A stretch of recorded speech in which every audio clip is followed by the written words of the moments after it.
Movie की शुरुआत होती है आंद्रेस नाम के एक बैंकर से जो कि स्पेन की जेल में लाया गया है। दरअसल इसके ऊपर इल्ज़ाम लगा है कि इसने गवर्नमेंट बैंक से काफ़ी ज़्यादा पैसा चुराया है। हालांकि ये एक झूठा इल्ज़ाम था पर फिर भी इसे जेल में डाल दिया गया है। जेल में आते ही डोमिंगो नाम के एक जेलर की नज़र आंद्रेस के एक सूट पर पड़ती है। यहाँ पर वो उसे 250 यूरो में खरीदना चाहता है पर आंद्रेस मना कर देता है, जिसके चलते ही उसको बड़ा गुस्सा आता है और वो सीधे आंद्रेस को एक ऐसी कोठड़ी में डालता है जहाँ उसको मात्र थोड़ा सा खाना और एक वक्त का पानी ही मिलता है। काफ़ी समय बीत जाने के बाद हमें दिखाया जाता है कि आंद्रेस को अब मेन जेल के अंदर भेजा जा रहा है और वहाँ पर उसका एक स्वागत करता है सिर्फ एक व्यक्ति जिसका नाम है ब्लैकी।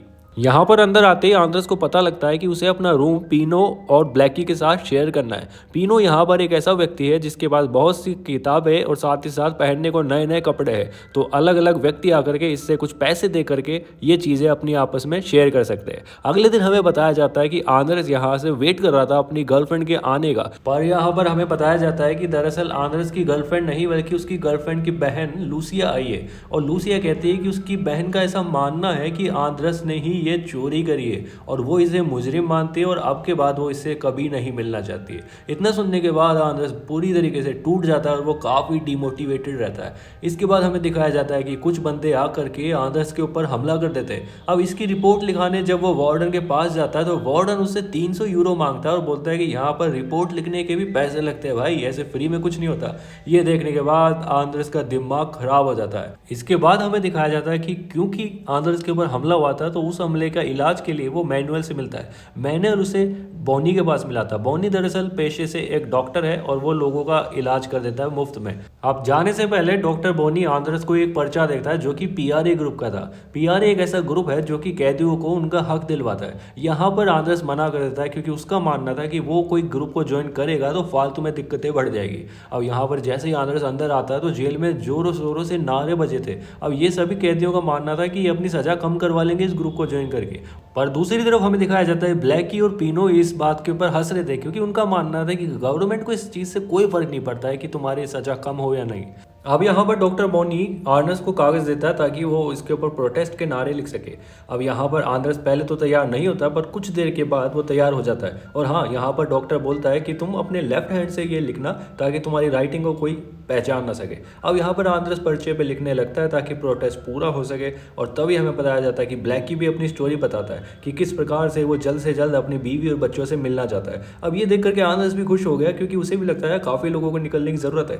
पर हमें दिखाया जाता है कि ब्लैकी को जबरदस्ती कुछ गार्ड्स पकड़ करके ले गए। उनका मानना था कि ब्लैकी के वहां पर एक सुरंग मिली है जिसके कारण वो यहाँ से भागने की कोशिश कर रहा था। अब यहाँ पर उसको सीधे ब्लैकी को खत्म कर देने का ऐलान किया जाता है और हमें बताया जाता है कि ब्लैकी की डेथ हो चुकी और यहाँ पर वार्डन आकर के बताता है कि उनका दोस्त मारा गया क्योंकि उसे इंटेरोगेशन के दौरान हार्ट अटैक आया था। अब इस बात के अंदर बिल्कुल भी सच्चाई नहीं थी और यही चीज पीनो और आंद्रेस अच्छे से जानते थे। अब आंद्रेस गुस्सा आ जाता है और आंद्रेस सारे पर्चे वहीं फेंक देता है जिसको देख करके सभी प्रिजनर भड़क उठते हैं और यहाँ पर गार्ड्स आकर के आंद्रेस को पकड़ लेते और उसको खूब तोड़ते।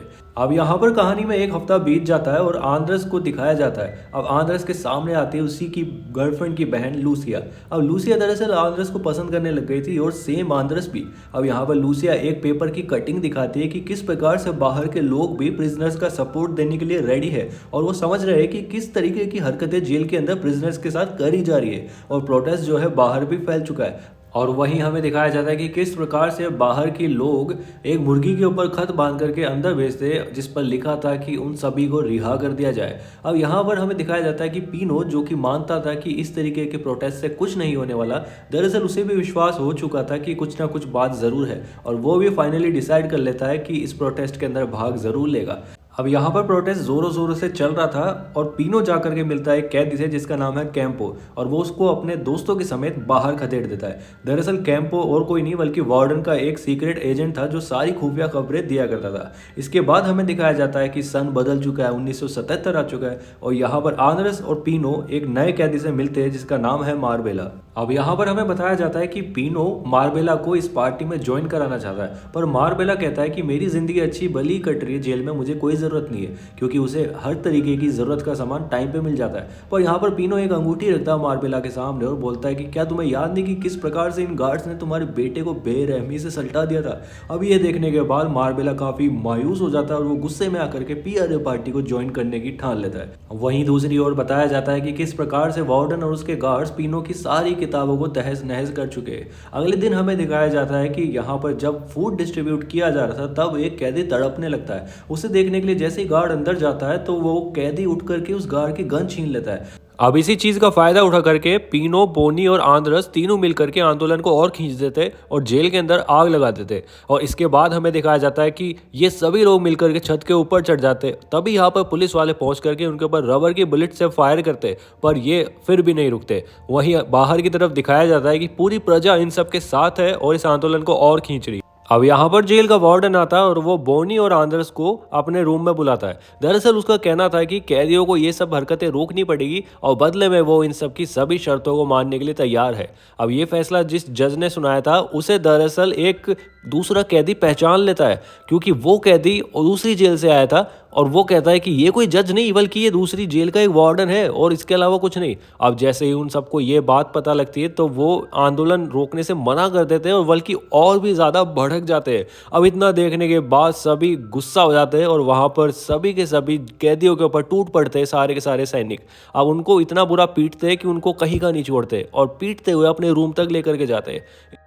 इसके बाद हमें रात का समय बताया जाता है जहां पर वार्डन आंद्रस और बोनी को अकेला बुलाता है और इनके सामने एक फॉर्म रखता है। दरअसल इस फॉर्म के अंदर लिखा था कि तुम्हारी 2 साल के बाद सजा माफ कर दी जाएगी और तुम्हें दूसरी जेल में भेजा जाएगा, और अगर तुमने ऐसा नहीं किया, साइन नहीं किया, तो तुम्हें यहाँ पर तोड़फोड़ और दंगे फसाद को बढ़ाने के जुर्म के कारण 10 साल की सजा और बढ़ा दी जाएगी। अब ये ऑफर बहुत अच्छा होने के बावजूद आंद्रस यहाँ पर उसे ठुकरा देता है, क्योंकि वो नहीं चाहता था कि वो किसी को भी धोखा दे। पर यहाँ पर उसके सुबह पता लगता है कि बोनी जो है वो दूसरी जेल में जा चुका है। इसका मतलब वो समझ जाता है कि उसने सिग्नेचर कर दिए हैं।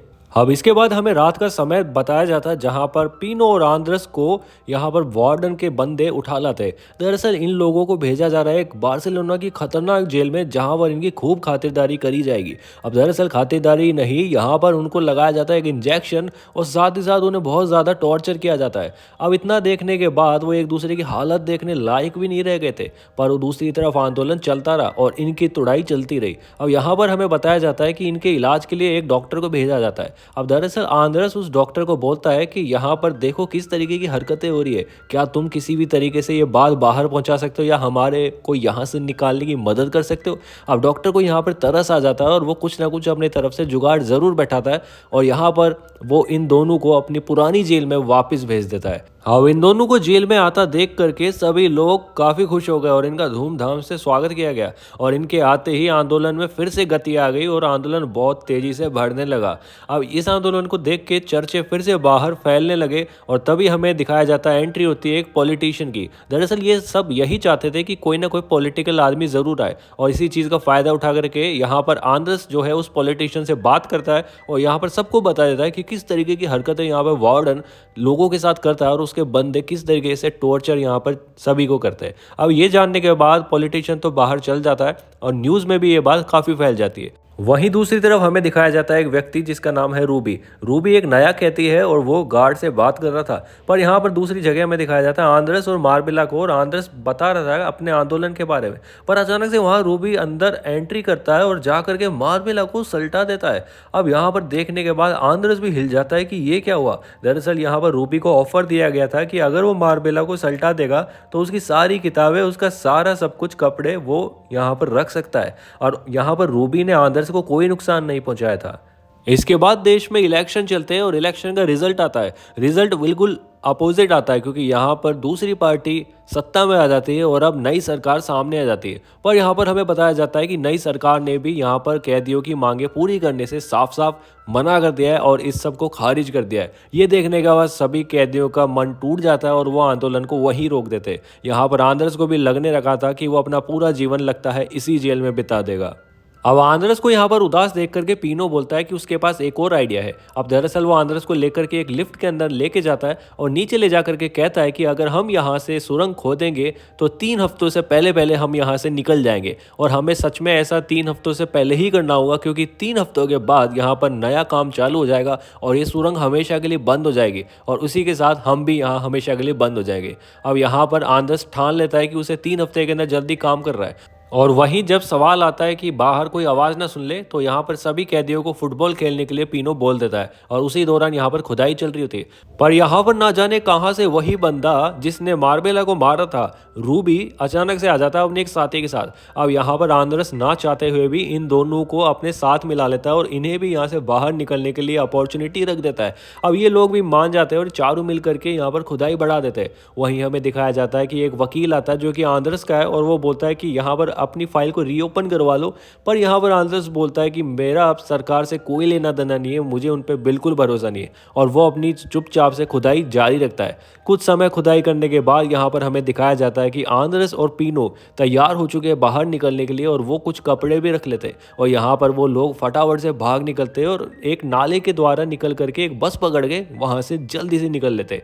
वहीं पर हमें दिखाया जाता है कि इन्होंने कपड़े बदले हुए, पर यहाँ पर बदनसीबी से रूबी और उसका साथी पकड़ा जाता है और उन्हें खूब तोड़ा जाता है। वहीं आंद्रस और पीनो कपड़े बदल के दूसरे शहर में पहुंच जाते हैं और यहाँ पर सही सलामत पहुंच जाते हैं। तभी हमें बताया जाता है कि जैसे ही आंद्रस अपनी जेब में हाथ डालता है तो उसके जेब के अंदर काफी पैसे होते हैं। अब वो ये जान चुका था कि पीनो ने ही ये पैसे डाले थे, और वो मन ही मन पीनो को धन्यवाद देता है। और इसी के साथ हमें दिखाया जाता है कि आंद्रस अपना जीवन आगे नया चालू करने के लिए तैयार है, और वो जाता है सीधे लूसिया के पास, और अब इसी के साथ अपना जीवन पूरा बिताता है। और इसी के साथ हमारी मूवी खत्म होती है दोस्तों।